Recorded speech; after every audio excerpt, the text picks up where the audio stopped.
history. Just take a look at who we've honored this evening, from remembering the Chicano moratorium. And I know for myself, I can say as a young student, being profoundly impacted by the fight against an unjust war in Vietnam, and taking a look at what happened and how I think it politically transformed the youth of my age, of my time, youth who were called to war and came back in body bags. And all that time in high school, we never even got to talk about the war. So the moratorium and the fight of Chicanos and Chicanas and so many others at that time to say that the war for us was at home. And then we flash forward to today and take a look at, once again, what I believe to be, and I have publicly said, is an unjust war.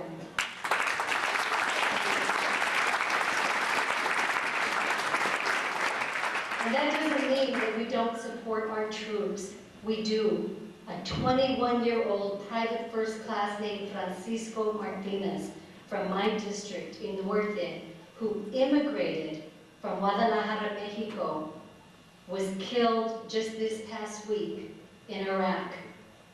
And I have spoken with his mother, and I will see his mother on Sunday, and we have asked Congress to bestow upon him his citizenship posthumously, because the irony is that Francisco was 2 weeks away from getting his citizenship when he was killed in Iraq. I closed our Senate session on Thursday in Sacramento in his memory, and I asked my colleagues to join me in calling upon President Bush. What a difference a vote makes. And to call upon Congress to join me in asking for his posthumous citizenship. But I said it's not enough just to call for citizenship posthumously, because there is a rise of immigrant bashing in California once again.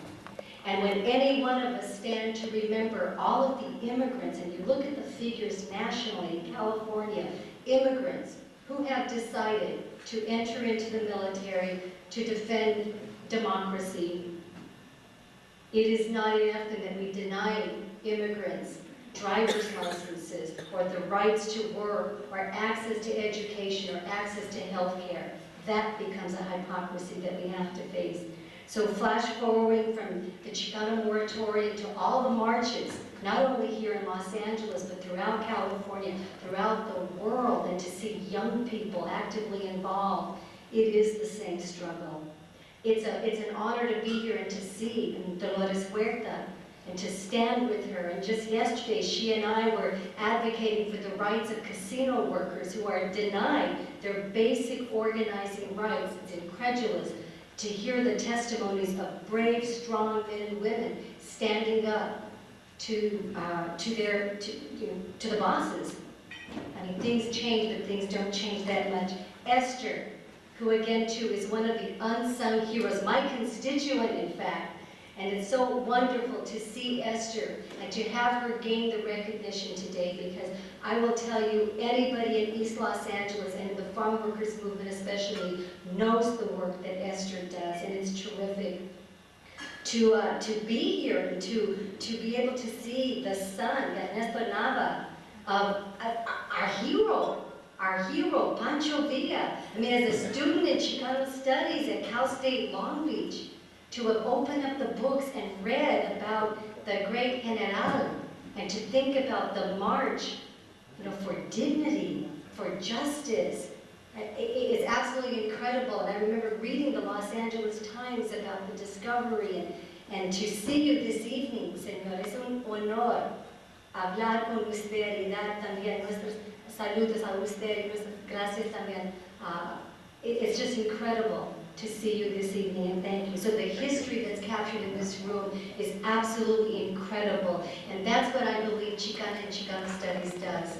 That's what I did when I was in the university. I'm on leave. In fact, I'm going to go back and teach a class this fall at Cal State LA, my roots, a joint class between Pan-African Studies and Chicano Studies on Latinos and African Americans in California politics. and it's going to be good to be back in the classroom working with students once again. But I've got to especially thank NACCS, because for me as a student and later as a professor coming to the conferences, yes, the bailes are always the highlight. That's tomorrow night.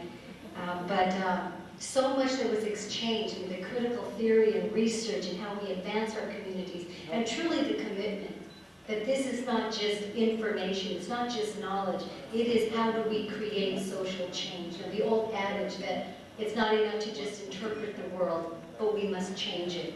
That's what NACCS does. And that's why I did take the step to leave the university and say I'm going to stop just writing about policy. I want to make the policy. I want to sit there and vote. California, if you took it apart, it would stand as the 5th largest country in the world. 34 million people, a majority-minority state, because there is no one host. And yet we've got 6 million people without health care insurance in California. We've got pockets of poverty. We've got universities closing. And so it is a challenge. And I will ask every scholar here to send me your research, come to the hearings, testify. It makes a difference. And I want to close in especially thanking las mujeres of NACCS, the women who have always stepped forward to say that we want dignity for ourselves as well. We'll always fight for our community. And sometimes we have to stand up and remind our own brothers that we are part of the fight for justice. I have to give a special thank to my friend, very dear compañera Juana Mora. We finished our dissertations together, and we went through shit finishing our dissertations and getting the respect we deserve. I have to give a special thanks to my other dear compañera, Mary Pardo. Again, too, I wrote students one time called us the godmothers of Chicano studies, and we thought, I don't think we're that old yet, but that was some years ago, too. And I always remember Mary was the very first person who wrote me a check when I first had this crazy idea that I was going to enter the world of politics.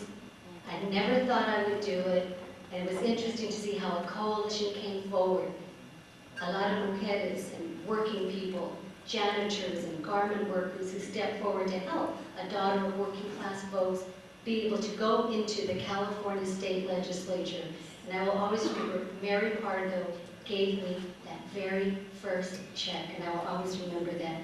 So to everybody this evening, thank you so much. It's wonderful to come home again, to be home again, to connect our history. Que viva la mujer. Muchísimas gracias.